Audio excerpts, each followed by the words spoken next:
ए बाई, जा ना जा, लाग तुझ्या वाटेनं. अगं अशी उभी का राहिली आहे? जा म्हणते ना. हे बघ, माझ्या माणसांकडे नजर रोखून बघितलंस ना तर याद राख, कायमची अद्दल घडवीन तुला. हां, मी ना चांगल्याला साखरेसारखी गोड आणि वाईटाला कारल्यासारखी कडू आहे बरं. आणि काय ग, तुला मी सांगितलं होतं ना माझ्या मुलीसाठी स्थळ आणायला. आहा, काय एक एक स्थळ आणली आहेत, अगदी तुझ्यासारखी आहेत हो. जा ग जा, तुझ्यासारख्या ना 56 बायका येऊन गेल्या मला शहाणपणा शिकवणाऱ्या. तू कोण आहेस? हलक्यात घ्यायचं नाही आहे आम्हाला. माझ्या श्रुतीसाठी ना लाख लाख पगार घेणारी स्थळं आली होती.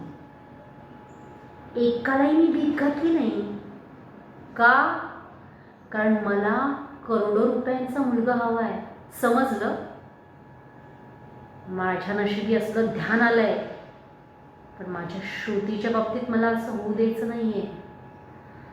आमचं ध्यान एका इलेक्ट्रॉनिक्सच्या दुकानामध्ये टिचकी वाजवीत इकडून तिकडून फिरत असतं.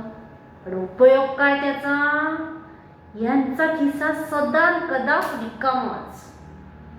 पण मी मात्र श्रुतीला भरल्या घरात पाठवते की नाही बघच. अरे भारती प्रधान नाव आहे माझं. जे बोलते ते करूनच दाखवते. काय